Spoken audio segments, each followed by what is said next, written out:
Hello, I'm Elise Vance, the author of the channel Borrowed Lives, and I offer you fascinating stories. Like and subscribe to my channel. In my past life, I clawed my way back to the prestigious Croft family, only to be thrown out. My biological brother, Julian, accused me of sabotaging his precious adopted sister Chloe's health. My parents blindly believed his lies, casting me out into a freezing winter night.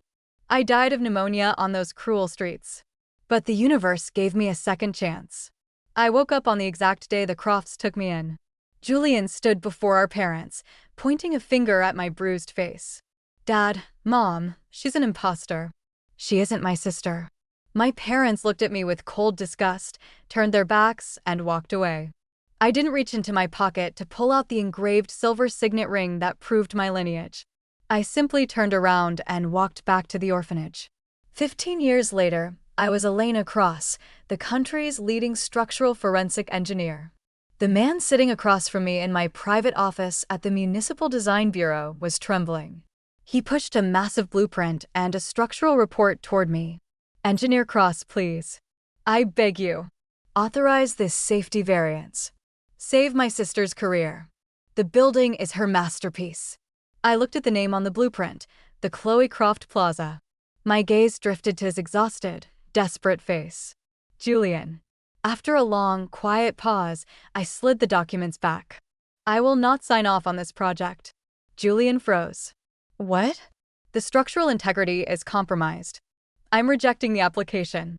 He stared at me, his brow furrowing. Chloe, sitting in a wheelchair near the door, looked pale but perfectly styled. They had lived exceptionally well over the last 15 years.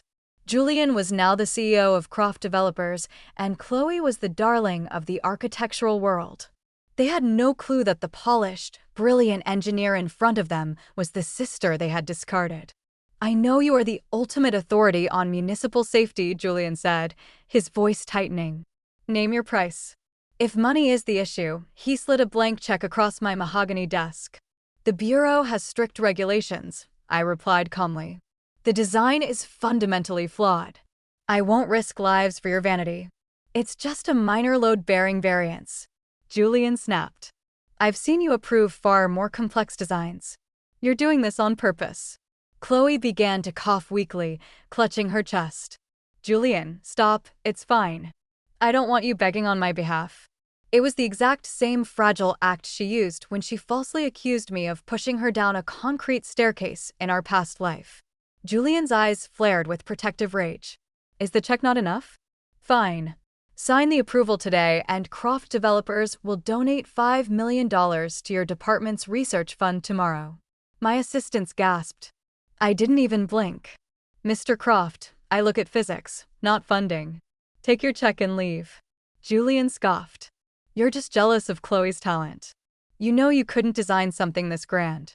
"Julian, my chest, it hurts," Chloe whimpered, leaning back. "We're leaving," Julian snarled, signaling his guards to wheel her out. At the door, he glared at me. "You'll regret this." I reached into my blazer pocket and touched the cold silver signet ring. The next morning, Director Miller, my supervisor, walked into my office. His face was grim, but a brand new luxury Swiss watch gleamed on his wrist. "Elena, you're terminated.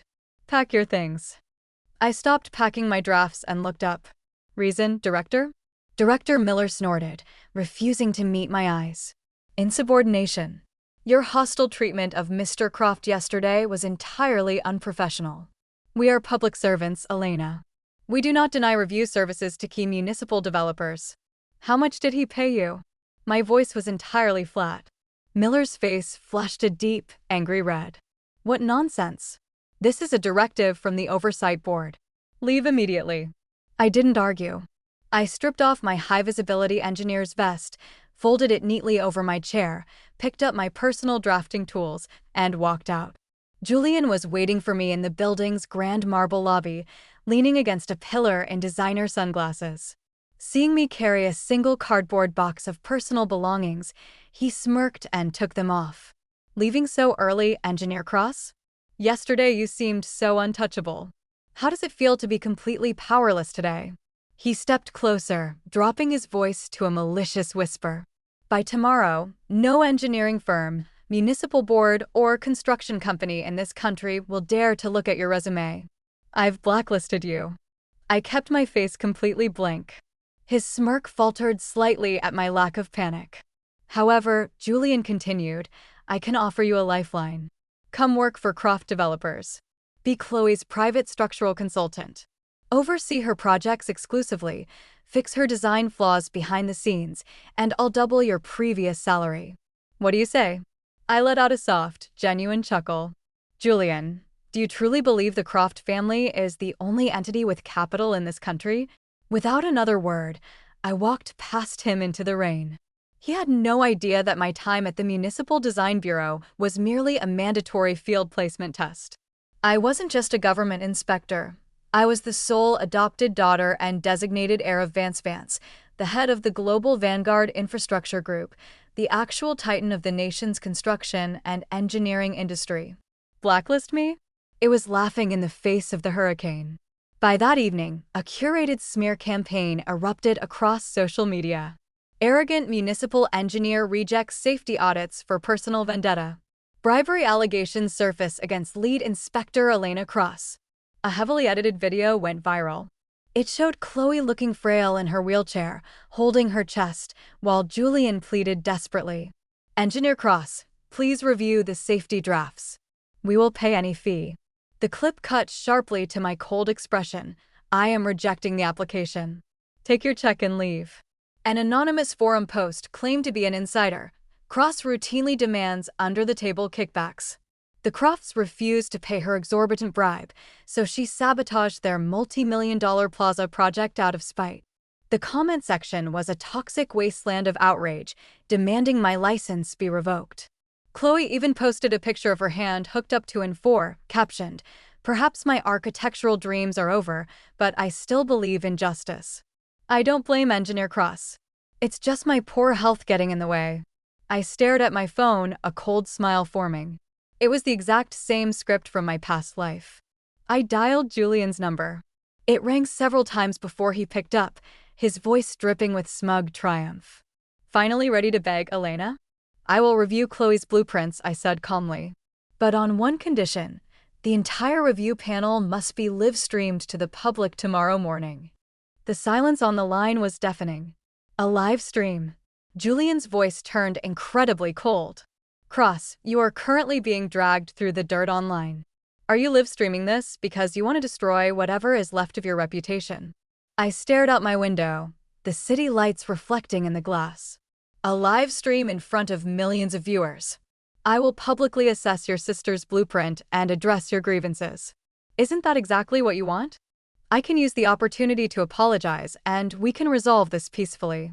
Julian stayed silent for a few seconds. Then, he let out a sharp, arrogant laugh. Fine. If you want to humiliate yourself in front of the entire country, I won't stop you.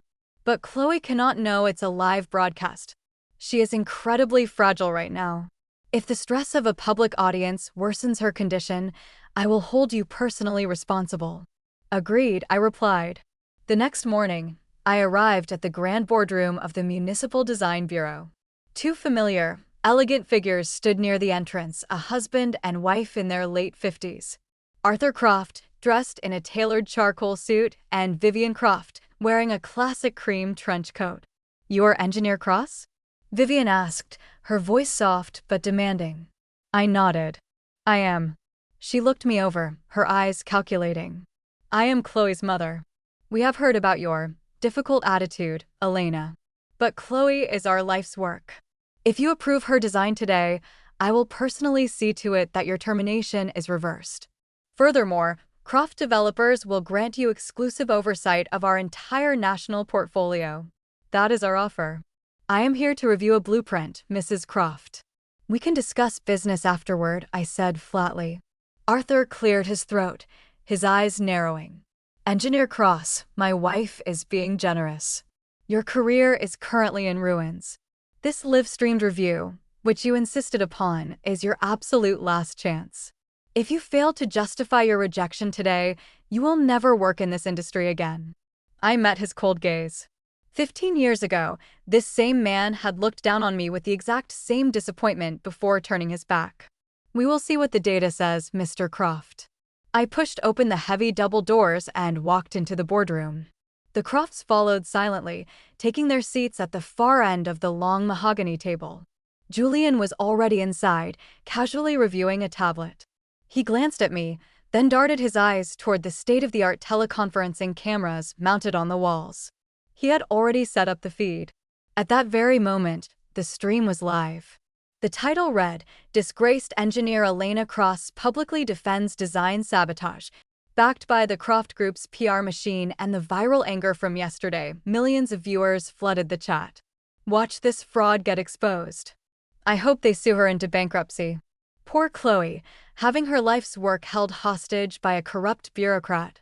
Chloe sat in her wheelchair at the end of the table, looking pale and clutching a designer scarf. When she saw me, she flinched. Julian. Don't worry, Chloe. She is going to review your masterpiece now, Julian said loudly, playing to the hidden microphones. He stepped forward, glaring at me. Cross, begin. Show us exactly what flaws you claim to have found. If you're lying, your career ends today. I ignored him, walking up to the digital projector. I pulled a flash drive from my pocket, plugged it in, and loaded Chloe's blueprint onto the massive screens. Let's begin, I said. I stood before the digital projector, pointing at the structural load calculations flashing on the screen. The Chloe Croft Plaza is designed to stand 40 stories high, I began, my voice carrying clearly through the room and into the live stream microphones. However, according to the submitted drafts, the load-bearing columns in the central atrium are under-engineered by nearly 30%. It isn't a minor variance, Julian. It is a mathematical impossibility. Julian scoffed, stepping closer to the camera angle. You're twisting standard engineering tolerances to make yourself look like a savior. Our private consultants, architects with 30 years of experience, approved these dimensions. Then your consultants bought their degrees, I replied calmly, switching to the next slide. Because your sister's blueprint isn't just structurally flawed. It is entirely plagiarized. The room went dead silent. Even Chloe's weak coughing stopped instantly. Arthur Croft leaned forward, his brow furrowing deeply. What did you say? Julian hissed, his hands tightening into fists. The live stream chat exploded into a chaotic blur. Plagiarized? Wait, is she serious? No way, Chloe is a prodigy. The structural framework and aesthetic layout of the plaza were lifted directly from a 2018 concept draft submitted to the Munich Design Competition, I said, displaying the side-by-side comparison. The original architect was a student who passed away shortly after. Chloe merely took the files, changed the title block, and submitted them under her own name. But whoever copied the files forgot to translate the metric stress load conversions correctly. That is why your load-bearing columns are 30% too thin. You copied a European blueprint and applied American short tons to the load values. Chloe's face turned from pale to completely translucent. She looked at Julian, her eyes wide with sheer panic. This is absurd. Julian roared, realizing the broadcast was exposing a catastrophe. He took a step toward the control panel on the wall, intending to cut the power to the cameras. Don't turn it off yet, Julian, I said, my voice cutting through his panic like glass. You wanted millions of people to watch me ruin my career.